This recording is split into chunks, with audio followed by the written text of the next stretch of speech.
Only from set pieces, Villa managed to suggest the champions were edgy. But a break from defence calmed their anxiety. Gary Lineker flicked on and Graham Sharp showed the necessary persistence.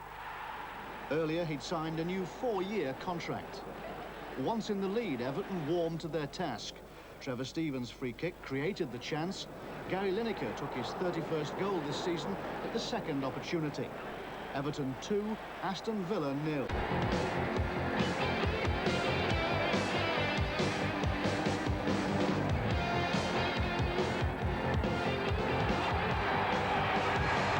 A chance here, he can knock it back. Riley came in and Riley makes it. But it may well have gone in off Ratcliffe. But George Riley says that's mine.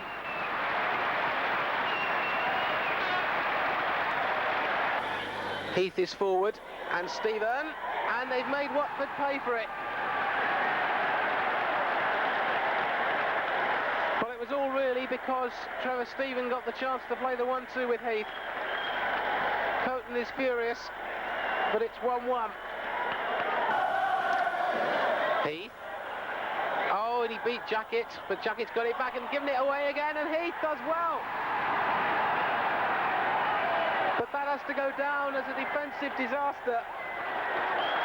Jackett looked to have got it and lost it. And twice within a minute, Everton strike. And there hasn't been very much of that. Bailey. And Heath. And they've been made to pay for it again. And you have to say it again that Watford should have cleared it when they had the chance.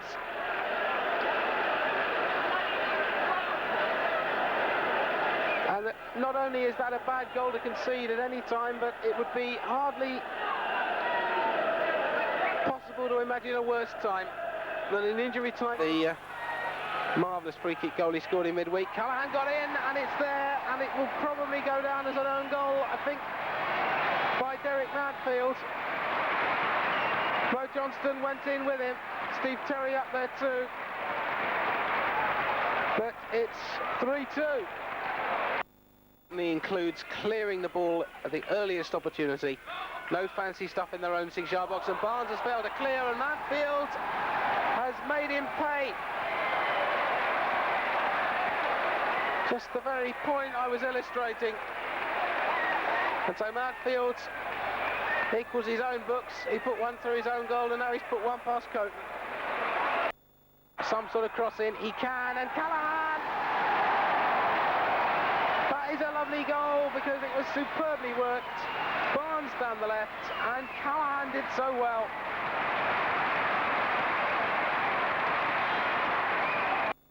And Blissett, one in each half, have had excellent chances to make it more for Watford, and Graham Sharp's got past Rostron and past Coton.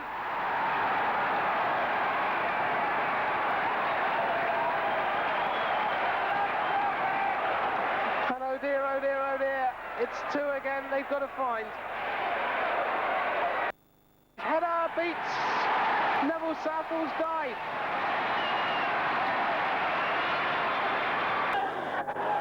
Richardson. And Mr. Barrett, the referee, who was in the way, Lineker, and he's made it count. The referee was in Neil Smiley's way as Gary Stevens fed Gary Lineker.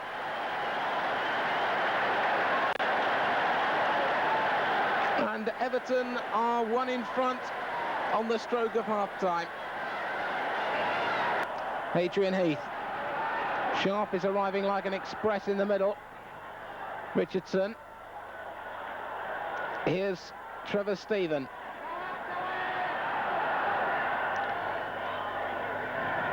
And again, almost down to walking pace. Graham Sharp, and that is that. But he almost had it in slow motion. And it's 3 crucial points for Merseyside. Afternoon, Jim. We had planned to be in the Everton Trophy Room this afternoon, but they're building an extension in there. The Championship trophy will actually be presented after this afternoon's game with Luton. And Howard, I think it's a nice touch, isn't it, that it's the traditional Championship trophy that was last presented here in 1970, the little lady on the top. That's right, it's a tremendous trophy, and I mean, I think that although you're always grateful for sponsorships and people introducing new ideas to the game and trophies to the game, I mean, there's nothing like that League Championship trophy, and I'm delighted it's been brought out of the vaults at St Anne's, and we're going to be presented with it today. Smashing. Now, look, when you won the title at Carrow Road on Monday with that Pat Van Den Houwe goal, was there a feeling at the end of relief as well as exultation, because you knew then that Liverpool couldn't catch you as they did last year? Yeah, I think that if you looked at a disappointment, I mean, no players have had to suffer the disappointment that our players did last year. We were travelling back on the same plane as Liverpool from the final. We were touring the city with Liverpool.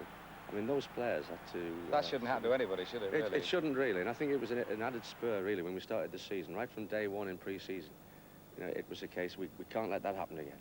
We've got to go out and do everything possible that we can do to be successful again. Was there ever a moment at all during the season when you had your doubts?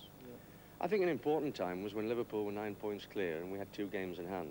There's nothing like the points in the bag.